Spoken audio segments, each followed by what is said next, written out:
कोयनेसह अनेक धरणांमधून विसर्ग सोडण्यात येत आहे।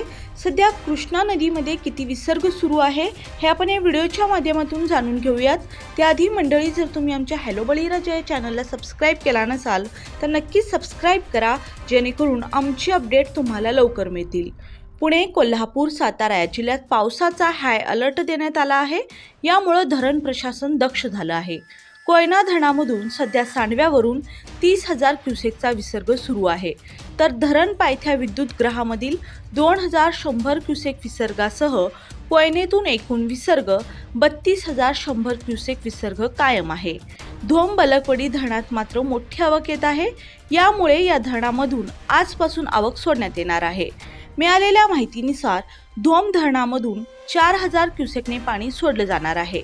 कोयनेसह इतर धरणातील विसर्गामुळे कृष्णा नदी पात्राची पाणी पातळी वाढली असून नदीकाठच्या गावांना सतर्कतेचा इशारा देण्यात आला आहे।